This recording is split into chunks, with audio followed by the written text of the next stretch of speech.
வெங்கடாபுரம்ங்கிற கிராமத்துல ராமையான ஒரு சமையல்காரர் இருந்தாரு. அவரோட கைமணம் ரொம்ப ருசியா இருக்கும். அது மட்டும் இல்லாம அவர் ரொம்ப நம்பிக்கையான மனுஷன். அதனால சுத்தப்பட்டு கிராமத்துல இருக்கவங்க எல்லாரும் அவங்க வீட்டு விசேஷத்துக்கு சமைக்க ராமையாவை தான் கூப்பிடுவாங்க. ஆனா ராமையாவோட மனைவி காந்தம்மா பயங்கரமான கஞ்சத்தனம் புடிச்சவ. சின்ன சின்ன விஷயத்துக்கு கூட ராமையா கூட எப்பவும் மல்லு கட்டிக்கிட்டே தான் இருப்பா. ஒரு நாள் ராமையா கிட்ட காந்தம்மா இப்படி பேசுறா. ஏங்க, சமையல் வேலைக்கு தானே போறீங்க, வரும்போது மிச்சமாகற சாமானெல்லாம் அள்ளிக்கிட்டு வர வேண்டியதானே? அடுத்தவங்களுக்கு உதவணும்னா மட்டும் சும்மா ஓடி போய் நிப்பீங்க. நம்மளுக்கு ஒண்ணு எடுத்துட்டு வரணும்னா எடுத்துட்டு வர மாட்டீங்க. வேலைக்கு போற இடத்துல எடுத்துட்டு வந்தாதான் என்ன? இந்த வெட்டி கௌரவத்தை பாத்துட்டு இருந்தா எப்படித்தான் குடும்பம் நடத்துறதா சொல்லுங்க? காந்தம்மா இப்படி கோபமா பேசினதும் ராமையா இப்படி சொல்றாரு. இங்க பாரு காந்தம், எனக்கு சொந்தம் இல்லாத பொருள் எனக்கு எதுக்குன்னு நினைக்கிற ஆள்னா, அது மட்டும் இல்லாம அடுத்தவன் சொத்தை தோறது பாம்பை தோறதுக்கு சமம். அதனாலதான் நான் எங்க வேலைக்கு போனாலும் என் வேலையை மட்டும் சரியா செய்யணும்னு நினைப்பேன். இப்படி மிச்சமான சாமான எல்லாம் வீட்டுக்கு எடுத்துட்டு வந்துட்டு இருந்தா பாக்குறவங்களுக்கு அது அசிங்கமா தெரியும். இத்தனை வருஷமா நான் கஷ்டப்பட்டு சேர்த்த நல்ல பேருக்கு கலங்க வந்துடும். அதனால இனிமே இப்படிப்பட்ட பேராசையெல்லாம் வச்சுக்காத. அது உனக்கும் நல்லதில்ல, எனக்கும் நல்லதில்ல. ஐய, இப்ப நான் என்ன சொல்லிட்டேன்னு இவ்வளவு பெருசா பேசுறீங்க? நான் என்ன சொன்னாலும் நம்ம குடும்பம் நல்லா இருக்கணும்னு தானே சொல்றேன். ஆனா எல்லா விஷயத்துக்கும் என்னையவே நீங்க தப்பு சொல்லுங்க. வேலை செய்யற இடத்துல கொஞ்சம் காய்கறிகளையும் மசாலாக்களையும் எடுத்துக்கிட்டு வந்தாதான் என்ன? அதோ பக்கத்து வீட்டு கிருஷ்ணாவை பாருங்க, அவரும் சமையல்காரர் தானே. அவரு எல்லாத்தையும் அள்ளிக்கிட்டு வர்றாரு. அவரை யாருமே எதுவுமே சொல்றது இல்ல. உங்களை மட்டும் சொல்லுவாங்களா? இல்ல இதெல்லாம் உங்களால செய்ய முடியாதுன்னு சொல்லுங்க. காந்தம், அடுத்த வீட்டு விஷயம் நமக்கு எதுக்கு? சமையல் முடிச்சு வீட்டுக்கு வரும் போதெல்லாம் ஏன் இப்படி சண்டை போடுற? வீட்டுல எனக்கு நிம்மதியே இல்லாம போகுது. ச்சே, வர வர வீட்டுக்கு வரவே பிடிக்கல. அப்படி சொல்லிட்டு தன்னோட நண்பனான வீரையாவை பார்க்க போறாரு. டே வீரையா, என்ன பண்ணிட்டு இருக்க? எதுவும் வேலையா இருக்கியா என்ன? கொஞ்சம் இப்படி வாப்பா, உங்ககிட்ட கொஞ்சம் பேசலான்னு தான் வந்தேன். மனசே சரியில்லாம இருக்கு. வாப்பா ராமையா, என்னாச்சு? என்னோட வேலை எப்போ இருக்கிறதாப்பா, அதத்தான் பாத்துட்டு இருக்கேன். நான் அப்புறம் கூட வேலையில பாத்துக்கிறேன். வா, வந்து என்ன பிரச்சனைன்னு சொல்லு. மனசு சரியில்லைங்கிற முகம் வேற ஒரு மாதிரி இருக்கு. நான் என்னத்த சொல்றதுடா, இந்த காந்தம் நாளுக்கு நாள் என் கூட சண்டை போட்டுட்டே இருக்காடா. சமையல் செய்ய போற இடத்துல மிச்சமாகற சாமானெல்லாம் வீட்டுக்கு கொண்டு வரலன்னு டெய்லி கேக்குறா. வீட்டுல எனக்கு நிம்மதியே இல்ல வீரையா. டே ராமையா, என்னப்பா இந்த சின்ன விஷயத்துக்கு அவ்வளவு கவலைப்படுற? என் தங்கச்சி காந்தம் சின்ன பிள்ளைத்தனமா பேசுறவ, அதனாலதான் அப்படி கேட்டிருப்பா. ஆனா இதெல்லாம் எல்லா வீட்லயும் நடக்கிறதாப்பா. இதெல்லாம் கண்டும் காணாத மாதிரி விட்டுறணும் ராமையா. அப்படியா சொல்ற வீரையா? உன் தங்கச்சி மாறிடுவான்னு நினைக்கிறியா? என்னவோ தெரியலப்பா, நீ இப்படி சொல்லும் போது எனக்கு கொஞ்சம் நம்பிக்கையா இருக்கு. சரி, வந்து நேரமாச்சு, நான் கிளம்புறேன்ப்பா. அப்படி வீரையா கொடுத்த தைரியத்தோட காந்தம்மா மாறிடுவான்னு ராமையா நினைச்சிட்டு இருந்தாரு. இப்படியே கொஞ்ச நாட்கள் போச்சு. ஒரு நாள் அந்த ஒரு ஜமீன்தாரான நாராயணராவ் ஆளை விட்டு ராமையாவை கூட்டிட்டு வர சொல்லியிருந்தாரு. ராமையாவும் அங்கே போறாரு. வணக்கம் ஐயா, நீங்க கூட்டிட்டு வர சொன்னீங்கன்னு சொன்னாங்க. ஏதாவது வேலை இருக்கா ஐயா? ஆமா ராமையா, எங்க வீட்டுல சீக்கிரமா ஒரு விசேஷம் நடக்க போகுது. வர சொந்த பந்தங்களுக்கு எல்லாருக்கும் நல்ல ருசியான சாப்பாடு சமைச்சு போடணும். காசு எவ்வளவு ஆனாலும் பரவாயில்ல. கண்டிப்பாங்க ஐயா, உங்களை எல்லாரும் பாராட்டுற அளவுக்கு சமைச்சு கொடுக்க வேண்டியது என்னோட பொறுப்புங்க ஐயா. இந்த வேலையை என்ன நம்பி கொடுத்ததுக்கு ரொம்ப ரொம்ப நன்றி ஐயா. அப்படி ராமையாவுக்கு ஜமீன்தாரர் வீட்டு விசேஷத்துல சமைக்கிற பெரிய வாய்ப்பு கிடைச்சது. இந்த விஷயம் எப்படியோ காந்தம்மாவுக்கும் தெரிஞ்சது. சமையல் செய்ய வேண்டிய நாளும் வந்துச்சு. அப்ப காந்தம்மா இப்படி சொல்றா. என்னங்க, எப்பவுமே சமையல் வேலைக்கு நீங்க மட்டும்தான் போறீங்க. நான் எங்கேயுமே வரதில்ல. என்னைய நீங்க கூட்டிட்டு போனா உங்க கூட கூட மாட உதவி செய்வேன். காய்கறி நறுக்கிறது, அந்த மாதிரி சின்ன சின்ன வேலைகளை செய்வேன். நானும் வரேங்க. சரி சரி வா, நீயும் வீட்டுல சும்மா தானே இருக்கிற. அங்க வந்து பார்த்தாதான் சமையல் வேலை எவ்வளவு கஷ்டம்னு உனக்கு புரியும். அப்படி புருஷன் பொண்டாட்டி 2 பேரும் ஜமீன்தார் வீட்டு சமையல் வேலைக்கு போறாங்க. அங்க சமையல் செய்யறதுக்காக இறக்கி வச்சிருந்த சாமான்களை பார்த்த உடனே காந்தம்மாவோட கண்ணு பளிச்சுன்னு மின்னுச்சு. எப்படியாவது சில சாமான்களை யாருக்கும் தெரியாம அமுக்கிடணும்னு மனசுக்குள்ளே பிளான் பண்றா. அங்க வேலை செய்யற சண்டின்னு ஒரு பையன் இதெல்லாம் கவனிச்சுட்டே இருக்கான். ஏங்க, இந்த குழம்புல ஏன் மசாலாவை கொட்டுறீங்க? கொஞ்சம் குறைச்சு போடுங்க. அந்த சாம்பார்ல காய்கறிகளை குறைவா போடுங்க. கூட்டுல முந்திரி பருப்பை குறைங்க. அப்பதான் நமக்கு நிறைய மிச்சமாகும். இதோ பாரு காந்தம், ஏன் வேலையை என்ன செய்ய விடு. உனக்கு அவ்வளவுதான் இருந்தா நீயே சம. இங்க எல்லாரும் இருக்காங்க, நம்மளே பாத்துட்டு இருக்காங்க. இந்த மாதிரி லூசுத்தனமா சும்மா நின்னு பேசுறத விட்டுட்டு ஒழுங்கா வேலை போய் பாரு. போ. சரின்னு சொன்ன காந்தம்மா அங்கிருந்து சில பொருட்கள் எடுத்துக்கிட்டு யாருக்கும் தெரியாம போயிடுறா. இத பார்த்த சண்டே ஜமீன்தாரரோட மேனேஜர் கிட்ட வந்து சொல்றான். ஐயா, சமையல் நடக்கும்போது நான் பார்த்தேன்யா, ராமையாவோட சம்சாரம் சாமான எல்லாம் திருடிட்டு இருந்தாங்க. அது மட்டும் இல்லாம ராமையாவும் இந்த முறை சமையல ருசியா செய்யல. நம்ம காசெல்லாம் வீணாக போகுது ஐயா. சும்மா இரு சண்டி, எனக்கு ராமையாவை பத்தி நல்லா தெரியும்.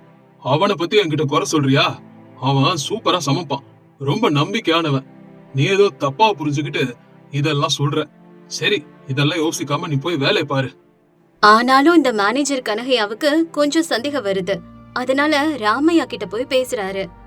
ராமையா, இந்த முறை நீ செஞ்ச சாப்பாடு அந்த அளவுக்கு ருசியா இல்லையப்பா. நாங்க வாங்கி தந்த சாமான்களையும் நிறைய காணோம். எப்போ இல்லாத மாதிரி ஏப்பா சொதப்புற? என்னாச்சு உனக்கு? எதுவும் பிரச்சனையா? என்ன மன்னிச்சிடுங்க ஐயா, இந்த ஒரு தடவை என்ன விட்டுருங்க. இதுக்கப்புறம் நடக்காம நான் பாத்துக்கிறேயா. அப்படி சொன்ன ராமையா சமையல் வேலையை முடிச்சிட்டு வீட்டுக்கு வராரு. வந்துட்டீங்களா? பாத்தீங்களா நான் எவ்வளவு சாமான சேர்த்து வந்திருக்கேன்னு? நம்ம வீட்டுக்கு பருப்பு, உப்பு, மசாலா, காய்கறின்னு இன்னும் 1 மாசத்துக்கு தேவையான மளிகை பொருள் எல்லாம் வந்தாச்சு. உங்களுக்கு எவ்வளவு காசு மிச்சம் பண்ணிருக்கேன் பாத்தீங்களா? என்ன பேசுற காந்தம்? உன்னால இன்னைக்கு வேலை முடிச்சதும் ஜமீன்தாரோட ஆளுங்க கிட்ட பேச்சு வாங்க வேண்டியதா போயிடுச்சு. நான் எவ்வளவு சொல்லியும் நீ கேட்கவே இல்லைல்ல. இப்படி செய்யறது தப்பு. வேலை செய்யற இடத்துல இருக்கிற நம்பிக்கைய நம்ம இழந்துருவோம். ஏன் இப்படி செஞ்ச? என்னங்க நீங்க எப்ப பார்த்தாலும் நம்பிக்கை, மனிதாபிமானம்னு சொல்லிக்கிட்டே இருக்கீங்க.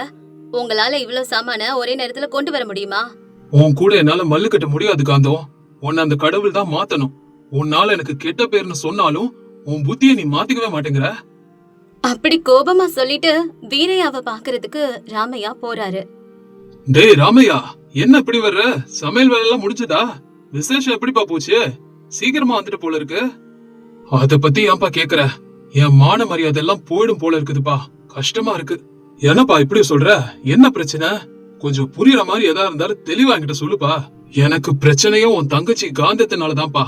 அவ இப்ப சாமான திருடுறதுக்காக என் கூடவே சமையலுக்கு வரேன்னு அடம் பிடிச்சா. வேண்டான்னு சொன்னா சண்டை. அது மட்டும் இல்லாம இன்னைக்கு அவ பண்ண அலப்பறனால சமையலும் சரியா அமையல. அதனால ஜமீன்தாரோட வேலைக்காரன் கனகையா வந்து என்ன 4 வார்த்தை நல்லா கேட்டுட்டு போயிட்டான். ஏப்பா, உன்னை பத்தி தெரிஞ்சதுனாலதான் அவன் திட்டத்தோட விட்டுருக்கான். வேற யாராச்சும் இருந்தா நேரம் போலீஸ்ல புடிச்சு கொடுத்திருப்பாங்க. இத பத்தி எல்லாம் காந்தத்துக்கிட்ட கொஞ்சம் எடுத்து சொல்லி புரிய வைப்பா. வேற என்ன பண்றது? சொன்னா கேக்குற ரகமா உன் தங்கச்சி. அவளுக்கு சாமா மேல அப்படி ஒரு பேராசடா. அதனாலே தினமும் எங்களுக்குள்ள சண்டை நடக்குது. புரியுதுப்பா. இப்படியே இருந்தா ரொம்ப கஷ்டம்தான். காலம்தான் அவளுக்கு பாடம் கத்து கொடுக்கணும். நீ கொஞ்சம் பொறுமையா இருப்பா. ராமையாவும் சரின்னு சொல்லி இந்த தடவை காந்தம்மாவை மன்னிச்சிட்டாரு. இப்படியே கொஞ்ச நாட்கள் போகுது. ஊர் மக்களுக்கு ராமையா மேல இருக்க நம்பிக்கை கொஞ்சம் கொஞ்சமா குறைய ஆரம்பிக்குது. கொஞ்ச நாளுக்கு அப்புறம் ஜமீன்தாரர் வீட்டுல விசேஷம் வரவும் மறுபடியும் ராமையாவை கூப்பிட்டாங்க. இங்க பாரு ராமையா, நீ நல்லா சமைப்பான்னு எனக்கு உன் மேல நம்பிக்கை இருக்கு. ஏதோ ஒரு சில தடவை தப்பு நடக்கிறது சகஜம்தான். அது மறுபடியும் நடக்காம பாத்துக்கிட்டா இதுக்கப்புறம் எல்லாமே நல்லபடியா நடக்கும். சரியாப்பா? போன தடவை நடந்த விஷயத்துக்கு அப்புறம் எனக்கு மறுபடியும் வேலை தருவீங்களா மாட்டீங்களான்னு பயந்துட்டு இருந்தேன். எனக்கு இந்த வாய்ப்பு கொடுத்ததுக்கு ரொம்ப நன்றி ஐயா. சரி ராமையா, நீதான் எல்லாத்தையும் கவனிச்சுக்கணும். சமையல் பிரமாதமா வரணும். வர்ற சொந்தக்காரங்க எந்த விதமான குறைய சொல்லக்கூடாது. அத மட்டும் கவனமா பாத்துக்கப்பா. சரியா? ராமையா சரின்னு சொல்லிட்டு கிளம்பினதுக்கு அப்புறம் கனகையா ஜமீன்தாரர் கிட்ட வர்றாரு. ஐயா, நான் இத சொல்லலாமான்னு தெரியல. போன தடவை நம்ம வீட்டு விசேஷத்துல சமையல் நல்லாவே இல்ல. அது மட்டும் இல்லாம அவர் முன்ன மாதிரி இப்ப நம்பிக்கையானவரா இல்லன்னு நிறைய பேர் சொல்றாங்க. நானும் அதெல்லாம் கேள்விப்படுறேன். அதனால கனகையா, எனக்கு புரியுது. இத்தனை வருஷம் பழக்கத்துக்காக நான் அவனுக்கு மறுபடியும் வேலை கொடுத்திருக்கேன். இந்த தடவை சரியா செய்யலைன்னா இதுக்கப்புறம் நம்ம வேலையை கொடுக்க வேணாம். இந்த தடவை சமையல நானும் நோட் பண்றேன். சரிங்க ஐயா, உங்க இஷ்டப்படியே நடக்கட்டும். நீங்க எது செஞ்சாலும் யோசிச்சுதான் செய்வீங்கன்னு எனக்கு நல்லா தெரியும். என்ன நடக்குதுன்னு பாக்கலாம் ஐயா. சரி, நான் போய் மத்த வேலையெல்லாம் கவனிக்கிறேன் ஐயா. விசேஷ நாளும் வருது. அன்னைக்கு ராமையா சமையல் செஞ்சு முடிச்சதும் வந்திருந்த சொந்தக்காரங்க எல்லாம் சாப்பிட உட்காந்தாங்க. அப்ப சுப்பாராவ் அப்படின்னு ஒருத்தர் இப்படி சொல்றாரு. என்ன நாராயணராவ், உங்க வீட்டு விசேஷம்னா சாப்பாடு எப்பவும் செமையா இருக்கும்னு நினைச்சேன். ஆனா என்ன இது? எதுலயுமே உப்பு பத்தல, வறுவல்ல முந்திரி பருப்பைய காணோம். சமையல் எதுவுமே சரியில்லையே. இப்படிப்பட்ட சாப்பாடையா விசேஷத்தன்னைக்கு போடுறது? நான் இத கொஞ்சம் கூட உங்ககிட்ட இருந்து எதிர்பார்க்கல. சாப்பாடு ரொம்ப ரொம்ப சுமாரா தான் இருக்கு. அப்படி எல்லாரும் சொல்லவும் ஜமீன்தாரர் கோபப்பட்டு ராமையா கிட்ட பேசுறாரு. இதோ பார் ராமையா, உன்னால என் சொந்தக்காரங்க முன்னாடி என் மானமே போயிடுச்சு. இனிமே நீ எங்கேயும் சமையல் செய்யக்கூடாது. ஐயா, இவ்வளவு பெரிய வார்த்தையை சொல்லாதீங்க ஐயா. வேலை இல்லைன்னா என் குடும்பத்துக்கு ஒருவேளை சாப்பாட்டு கூட வழி இருக்காது ஐயா. நான் எப்படிங்க ஐயா பொழைக்கிறது? என் வேலைக்காரன் கனகையா அவ்வளவு சொல்லியும் கேட்காம உன் மேல இருந்த நம்பிக்கையால வேலை கொடுத்த எனக்கு நல்லா வேணும். இதுக்கப்புறம் ஒரு வார்த்தை கூட பேசாம இங்க இருந்து கிளம்பு. அதான் எல்லாருக்கும் நல்லது. இப்பவே வீட்டை விட்டு வெளியே போறாமையா. இதுக்கப்புறம் என் மூஞ்சில முழிக்காத. காந்தம்மா செஞ்ச திருட்டு வேலையால ராமையா எல்லார் முன்னாடியும் அவமானப்பட்டு நல்ல பேரையும் இழந்தாரு. அதனால பல நாட்கள் அவருக்கு எந்த வேலையும் கிடைக்காம வீட்டுக்குள்ளே முடங்கி கிடந்தாரு. ஒரு நாள் தன்னோட தங்கச்சி காந்தம்மா செஞ்ச தப்பெல்லாம் தெரிஞ்சுக்கிட்ட வீரையா ஊர் மக்கள் கிட்ட போய் ராமையா எந்த தப்பும் செய்யலனோ சாமான்களை திருடினது காந்தம்மா தானோ சொன்னாரு. ராமையா, நீ எந்த தப்பும் செய்யலன்னு நாங்க தெரிஞ்சுக்கிட்டோம். தேவையில்லாம இத்தனை நாளா நீ தண்டனை அனுபவிச்சிருக்கப்பா. ஆனா இனிமே நாங்க எல்லாரும் சேர்ந்து ஒரு முடிவு பண்ணிருக்கோம். நீ மட்டும் தனியா சமையலுக்கு வந்தா வேலை தருவோம். இது ஊரோட முடிவு. அப்ப அங்கிருந்த எல்லார் காலையும் விழுந்த காந்தம்மா மன்னிப்பு கேக்குறா. ஜமீன்தாரர் ஐயா, என்ன மன்னிச்சிடுங்க. என் புத்தி கெட்டு போய் அந்த தப்ப செஞ்சுட்டேன். இனிமே எப்பவும் என் கணவரோட வேலைக்கு நான் இடையூறா இருக்க மாட்டேன். ஊர் மக்கள் எல்லாரும் என்ன மன்னிச்சிடுங்க. இதுக்கப்புறம் இப்படி நான் பண்ணவே மாட்டேன். ராமையா கிட்டயும் மன்னிப்பு கேட்டா காந்தம்மா. தப்ப உணர்ந்துட்டதுனால ஊர் மக்கள் எல்லாரும் காந்தம்மாவை மன்னிச்சு ராமையாவுக்கும் எப்பவும் போல வேலை கொடுக்க ஆரம்பிச்சாங்க. அன்னையில இருந்து ராமையாவும் காந்தம்மாவும் சந்தோஷமா வாழ ஆரம்பிச்சாங்க. இந்த கிராமத்தோட பேரு சுந்தரகிரி. இந்த கிராமம் பாக்குறதுக்கு ரொம்ப அழகா இருக்கும். ஆனா இந்த அழகுக்கு பின்னால ஒரு தீராத வேதனையும் இருக்கு. அந்த ஊர் மக்களோட தலையெழுத்தே அந்த ஊர் ஜமீன்தார் ராயனும் அவர்கிட்டதான் இருந்துச்சு. ராயனும் அந்த ஊரோட சர்வாதிகாரி. அவர் போட்ட கோட்டை தாண்டது கூட அந்த ஊருக்குள்ள யாருக்குமே தைரியம் வராது. வீட்டு வரி, தண்ணி வரி, கால்நடைகள் வரி, அதுங்களோட தீவனத்துக்கு கூட வரின்னு இப்படி எல்லாத்துக்கும் ஊர் மக்கள் ரயானம்க்கு பணம் கொடுக்க வேண்டியதா இருந்துச்சு. அதே ஊர்ல ராமையான்னு ஒரு நடுத்தர வர்க்க விவசாயி தன்னோட மனைவி லட்சுமி கூடவும் தன்னோட தந்தை சோமையா கூடவும் வாழ்ந்துட்டு வந்தான். ராமையாவுக்கு மனசுக்குள்ள ராயன மேலயும் அவரோட தம்பி வீரேஷம் மேலயும் ரொம்ப கோபம் இருந்துச்சு. ஆனா அந்த கோபத்தை வெளியே காட்டுனா அந்த ஊர்ல பிழைக்கிறதே கஷ்டம்னு அவனுக்கு நல்லா தெரியும். ஒரு நாள் அவன் நண்பன் சந்திரன் கூட பேசிட்டு இருக்கான். பாரு சந்திரா, இந்த ராயனை செய்யற அக்கிரமம் நாளுக்கு நாள் எல்லாம் மீறி போகுது. நாம ராத்திரி பகல்னு பார்க்காம கஷ்டப்பட்டு பயிர் விளைவிச்சா அதுல முக்கால்வாசி அவரே எடுத்துக்கிட்டு போறாரு. நாம மட்டும் கடங்காரங்களாயிட்டே இருக்கோம். இந்த அக்கிரமங்கள் எல்லாம் என்னால பொறுத்துக்கவே முடியாது. ஒரு நாள் இல்ல ஒரு நாள் நான் அவருக்கு முடிவு கட்டுவேன். ராமையா, இதேதான் நீ 10 வருஷமா சொல்லிட்டு இருக்க. ஊரு பஞ்சாயத்து மரத்தடியில வீரேஷம் பையனை பார்த்தாலே நீ தலைய குனிஞ்சுக்கிட்டு போற. இப்ப இந்த கரையில உட்காந்துக்கிட்டு முடிவு கட்டுவேன்னு சொன்னா நான் நம்பணுமா? இதெல்லாம் நடக்கிறதாப்பா? ஏய், அப்படி சொல்லா சந்திரா. எதுக்கும் காலம் வரணும்ல. அந்த வீரேசம் பையன் தன்னோட ஆட்களோட குதிரை மேல ஊருக்குள்ள வந்து ஒவ்வொரு தானியத்தை கணக்கு கேட்கும் போது என் நெஞ்ச கொதிக்குது. ஏதாவது ஒரு நாள் கண்டிப்பா இந்த ஊரை அந்த ஜமீன்தாரர்களோட பிடியில இருந்து நான் விடுவிப்பேன். ராமையா, எனக்கும் அந்த தைரியத்து மேல நம்பிக்கை இருக்குது. ஆனா அந்த ராயனோ அவனுக்கு பின்னால இருக்க ஆள் பலத்துக்கு முன்னால நம்ம எல்லாம் ஏமாத்துறப்பா. எனக்கு புரியுதுப்பா. ஆனா ஒரு நாள் நான் சொல்றது நடக்கும். நீ வேணா பாத்துக்கிட்டே இரு. அன்னைக்கு உனக்கு புரியும்பா. நான் சொன்னதெல்லாம் உண்மைதான் சொல்லிட்டு அப்புறம் நீ பேசுவ, நான் பாக்குறேன். இவங்க இப்படி பேசிட்டு இருக்கும் போது தூரத்துல வீரேசம் தன்னோட ஆட்களோட வருது தெரியுது. ராமையா உடனே அமைதி ஆயிடுறான். இப்ப வீரேசம் இப்படி கேக்குறான். ஏய் ராமையா, அங்க என்ன அரட்டை அடிச்சிட்டு இருக்கீங்க? இந்த வருஷம் அறுவடை தொடங்கிருச்சு இல்லையா? ராயன் அவருக்கு போய் சேர வேண்டிய நெல் கணக்குகளை தயாரா வச்சிரு. ஒரு தானியம் குறைஞ்சாலும் உன் நிலத்தை ஏல விட்டு பக்கத்து ஊர்க்காரங்களுக்கு குத்தகைக்கு கொடுத்துருவேன். ஜாக்கிரதை. ராமையா பணிவா பேசுற மாதிரி நடிக்கிறான். அப்படியே நடக்கும் வீரேசையா. விளைஞ்ச பயிர்ல ராயன் அவங்களோட பங்கு கண்டிப்பா கிடங்குக்கு போயிடும். தயவு செஞ்சு எங்க மேல கோபத்தை காட்டாதீங்க ஐயா. அப்படி சொல்லுடா. அந்த பயம் அப்படியே இருக்கணும். என் முன்னாடி வாலாட்டினா சும்மாவே விட மாட்டேன். வீரேசம் அப்படி சொல்லி கேலியா சிரிச்சுக்கிட்டே அங்கிருந்து முன்னாடி போயிடுறான். உன் பணிவை பார்க்கும்போது ரொம்ப பரிதாபமா இருக்கு ராமையா. சந்திரா, இது பணிவு இல்ல, இது ஒரு தந்திரம். புலி 2 அடி பின்னால வைக்குதுன்னா அது பாயறதுக்கு தயாரா இருக்குதுன்னு அர்த்தம். சில நேரங்கள்ல பணிச்சு போறது நல்லதுதான். இதுக்கான காரணம் உனக்கு பின்னால தெரியும். கொஞ்ச நாளுக்கு அப்புறம் ராமையா வீட்டுல ஒரு கஷ்ட காலம் வந்துச்சு. ராமையாவோட அப்பா சோமையா அதிக வயசாயிட்டதுனால திடீர்னு மயங்கி விழுந்துட்டாரு. ராமையா ஊர் மருத்துவரை கூட்டிட்டு வர்றான். மருத்துவர் வந்து சோமையாவோட நாடிய பரிசோதிச்சுட்டு இப்படி சொல்றாரு. ராமையா, உன் அப்பாவோட நிலைமை ரொம்ப கவலைக்கிடமா இருக்கு. அவரோட இதயம் ரொம்ப பலவீனமா இருக்கு. அதனால அவரை உடனே டவுன்ல இருக்க பெரிய ஆஸ்பத்திரி கூட்டிட்டு போய் சிகிச்சை கொடுக்கணும். இங்க இருக்கிற இந்த மூலிகை மருந்துகள்லாம் வேலை செய்யாது. டவுன்ல இருக்க மருத்துவமனைக்கா? அங்க போனா நிறைய செலவாகுமே. என்கிட்ட நயா பைசா கூட இல்லையே, என்ன பண்றது? ராமையா, நீ சொல்றது உண்மைதான். டவுன்ல இருக்க மருத்துவமனைக்கு சிகிச்சைக்கு போனா கையில குறைஞ்சது 50,000ல இருந்து 1,00,000 வேணும். உன் தந்தையோட உயிரை காப்பாத்தணும்னா உனக்கு பணம் ரொம்ப அவசியம்ப்பா. இப்ப ராமையா சோகமா உட்கார்ந்திருக்கான். விளைஞ்ச பயிர் எல்லாமே ராயனத்துக்கு வரி கொடுக்கறதுக்கே சரியா இருக்கும். அந்த பயிரை ராயனத்துக்கு தெரியாம வித்தாதான் இப்ப தன்னோட அப்பாவை காப்பாத்த முடியும். ஆனா ராயனத்தோட அனுமதி இல்லாம ஒரு தானியம் கூட ஊரை விட்டு வெளியே போகவே முடியாது.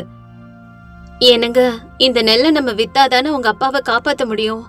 ஆனா அந்த ராயனத்துக்கு தெரியாம நாம அந்த நெல்லை எப்படி விக்கிறது? ஒருவேளை அவர்கிட்ட நம்ம சூழ்நிலையை சொன்னா இறக்கப்பட்டு வரியில இருந்து விலக்கு கொடுப்பாரோ என்னவோ.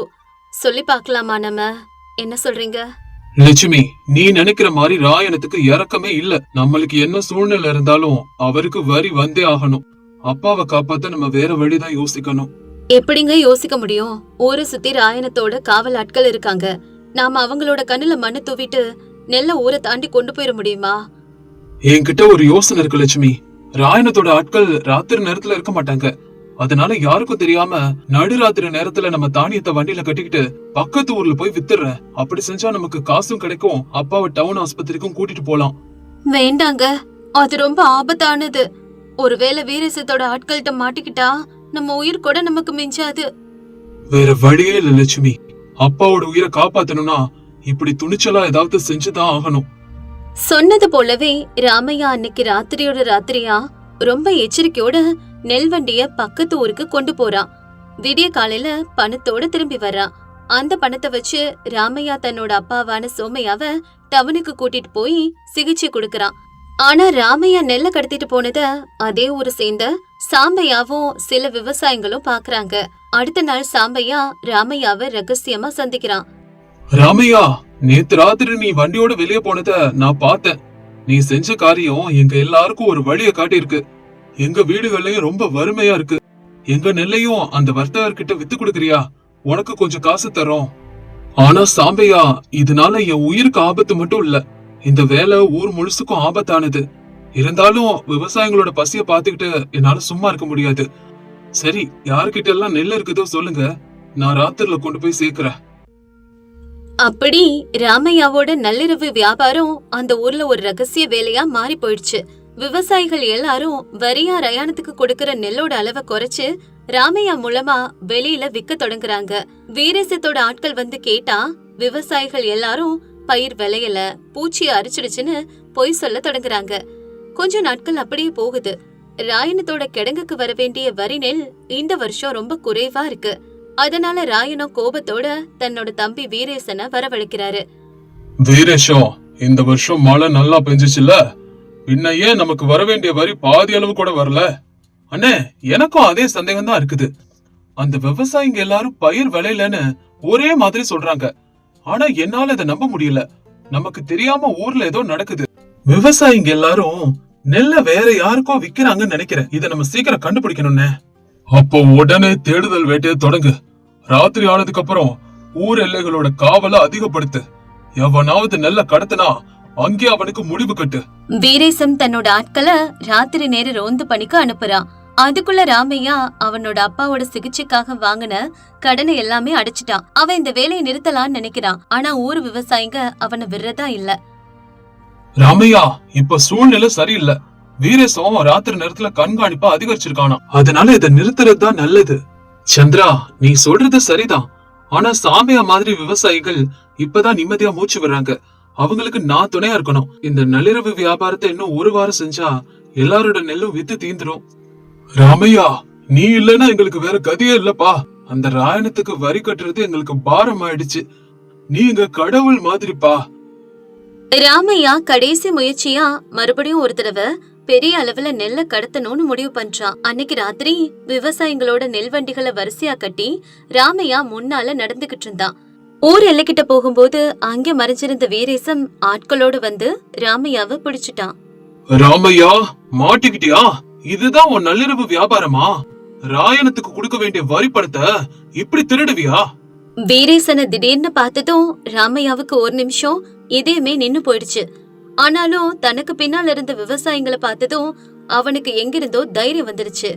வீரேசம், யார பார்த்து திருடன்னு சொல்லிட்டு இருக்க? இது எங்களோட வயல்ல எங்களோட வியர்வையை சிந்தி விளைவிச்ச பயிரு. இத விக்க யார்கிட்டயும் அனுமதி கேட்க தேவையில்ல. ராமையா, உனக்கு எவ்வளவு தைரியம்டா? வரி கட்டாம எங்களை எதிர்த்து பேசுறியா? இந்த நெல்லு, இந்த வண்டிங்க எல்லாம் ராயணத்தோட கடங்குக்கு போகணும். உன்னை இன்னைக்கே ராத்திரி ஒரு ராத்திரியா ராயணத்து முன்னால் நிறுத்தி தண்டனை வாங்கி தரனா இல்லையா பாரு. இங்க பாரு, இந்த நெல்லு ராயணத்துக்கு சொந்தமானது இல்ல. அவர் எப்பவாவது வயல்ல எங்களோட சேர்ந்து வேலை செஞ்சிருக்காரா? எங்களோட உழைப்புல அவருக்கு என்ன உரிமை இருக்கு? நாங்க இதுக்கப்புறம் யாருக்கும் பயப்பட மாட்டோம். அங்கிருந்த விவசாயிகள் எல்லாரும் ராமையாக்கு பின்னால வந்து நிக்கிறாங்க. எங்க ராமையாவை ஏதாவது சொன்னா நாங்க சும்மா இருக்க மாட்டோம். உழுறவனுக்கு தான் பயிரோட பலன் மொத்தமா கிடைக்கணும். அங்கிருந்த எல்லாரும் இப்படி சொல்லவும் வீரேசமும் அவனோட ஆட்களும் கொஞ்சம் பயந்துடுறாங்க. கூட்டத்தை கூட்டி கோஷம் போட்டுட்டு இருக்கீங்களா? நாளைக்கு பஞ்சாயத்தை கூட்டுறேன், அங்க வாங்க, நான் எல்லாரையும் கவனிச்சுக்கிறேன். ராமையா, உனக்கு தண்டனை கண்டிப்பா இருக்கு. அப்படி பேசிட்டு வீரேசம் அங்கிருந்து கிளம்பிடுறான். அடுத்த நாள் காலையில சுந்தரகிரி கிராமத்தோட பஞ்சாயத்து மரத்தடியில பஞ்சாயத்து கூடுது. ராயனும் நாற்காலியில உட்கார்ந்துருக்காரு. ஊர் மக்கள் எல்லாரும் அங்கே கூடி இருக்காங்க. ராமையா, நீ இந்த ஊரோட அமைதியே கெடுத்துட்ட. எங்களோட வரிமுறையை எதிர்த்திருக்க. திருட்டுத்தனமா நெல்ல கடத்தி எல்லாரையும் தூண்டி விட்டுருக்க. இதுக்கெல்லாம் உன்னோட பதில் என்ன? ஐயா ராயனம் அவர்களே, அமைதியை கெடுத்தது நாங்க இல்ல, நீங்க தான். உங்க வரின்னு பேரால எங்களை உறிஞ்சு பிடிச்சிட்டு இருந்தீங்க. போன வருஷம் வறட்சியால பயிர் விளையாதப்ப கூட நீங்க வரியில சலுகை கொடுத்தீங்களா? இல்லையே. போகட்டும், ஊர் மக்களோட நலத்தையாவது என்னைக்காவது கவனிச்சிருக்கீங்களா? அப்படி இருக்க நாங்க ஏன் உங்களுக்காக எங்களோட உழைப்ப தார பாக்கணும்? ராமையா, வாய மூடு. உனக்கு தலக்கணம் அதிகமாயிருச்சு. இந்த ஊர்ல விளையிற பயிர்ல எங்களுக்கு உரிமை இருக்குது. இந்த ஊர்ல நீ வாழணும்னா நாங்க சொல்றதான் நீ கேட்கணும். ராமையா ஊர் மக்களை பார்த்து, கேட்டீங்களா மக்களே? நம்ம விளைவிச்ச பயிர் மேல இவங்களுக்கு உரிமை இருக்குதாமா. நாம ஏன் வரி கொடுக்கணும்? இந்த நிலம் நம்மளுடையது. கால்வாய நாம தான் விட்டுறோம், விதை நாம போடுறோம், இறங்கி நம்ம வேலை செய்யறோம். இவங்களுக்கு ஏன் பங்கு கொடுக்கணும்? ராமையா சொல்றது சரிதான். இதுக்கு மேல நாங்க வரி கட்ட மாட்டோம். இனிமே எங்க பயிர் மேல எங்களுக்கு தான் அதிகாரம் இருக்கணும். ராயனம் அவர்களே, இதுக்கு மேல உங்க அக்கிரமம் எல்லாம் இங்க செல்லாது. நாங்க ராமையாவுக்கு பின்னால நிக்கிறோம். அவர் காட்டின பாதையில தான் நடப்போம். இதுக்கப்புறம் வரி எல்லாம் கிடையாது. ஊர் மக்கள் எல்லாருமே ராமையாவுக்கு ஆதரவு கொடுப்பாங்கன்னு ராயனும் கொஞ்சம் கூட எதிர்பார்க்கல. வீரேசம் தன்னோட ஆட்களை மக்கள் மேல ஏவி விட பார்த்தான். ஆனா ஊர் மக்கள் மொத்தமா அவங்க மேல பாஞ்சுக்கிட்டு வரவும் அவங்களும் பின்வாங்கிட்டாங்க. நீ என்ன செஞ்சிட்டு இருக்கன்னு உனக்கு புரியுதா? காலங்காலமா இருக்கிற ஒரு விஷயத்த நாசமாக்குற. காலங்காலமா இருந்ததை மட்டும் இல்ல ராயன் அவர்களே, நீங்க இவ்வளவு நாள் பண்ண சொரண்டலையும் சேர்த்துதான் நான் அழிச்சிருக்கேன். இனிமே இந்த ஊர்ல ஜமீன்தாரி முறை இருக்காது. விளைஞ்ச பயிரோட ஒவ்வொரு தானியமும் விவசாயிக்கு மட்டும்தான் சொந்தம். உங்களுக்கு மரியாதை வேணும்னா எங்களோட சேர்ந்து மனுஷங்களா வாழுங்க, ஜமீன்தாரா இல்ல. ராயனம் தன்னோட தோல்விய உணர்ந்துட்டாரு. மக்களோட ஒற்றுமைக்கு முன்னால தான் அதிகாரம் செல்லுபடியாகாதுன்னு தெரிஞ்சுக்கிட்டாரு. அன்னையில இருந்து சுந்தரகிரியில வரி விதிப்பு முறை ஒழிஞ்சிச்சு. ராமையா தொடங்கின அந்த நள்ளிரவு வியாபாரம் வெளிச்சத்துக்கு வந்து ஒரு சிறந்த கூட்டுறவு சங்கமா மாறிச்சு. விவசாயிகள் எல்லாரும் அவங்களுடைய நெல்ல அவங்களே நேரடியா விற்க தொடங்கினாங்க. அப்ப சோமையா இப்படி சொல்றாரு. ராமையா, நீ உயிரை காப்பாத்த தொடங்கின இந்த போராட்டம் இன்னைக்கு இந்த ஊர் மக்களுக்கே விடுதலையா கொடுத்திருக்குப்பா. நீ செஞ்ச காரியத்தை நினைச்சா எனக்கு ரொம்ப பெருமையா இருக்கு. அப்பா, உழைக்கிறவனுக்கு தான் அந்த உழைப்போட பலனை அனுபவிக்கிற உரிமையும் இருக்கணும். அதான் உண்மையான நீதி. அநியாயத்தை எதுக்குற தைரியம் இருந்தாதான் நம்ம மனுஷங்கனே சொல்லிக்க முடியும். அன்னையில இருந்து சுந்தரகிரி கிராமம் இன்னமும் ரொம்ப அழகா மாறிடுச்சு. அங்க ஜமீன்தாரோட அட்டகாசம் இல்ல, விவசாயிகளோட கண்ணுல கண்ணீர் இல்ல. எல்லாரும் சுதந்திரமா வாழ்றதுக்கான ஒரு சூழ்நிலை அங்கே உருவாச்சு. உழைக்கிறவனுக்கு தான் உழைப்பினோட பலன்னு இந்த கதை சொல்லுது.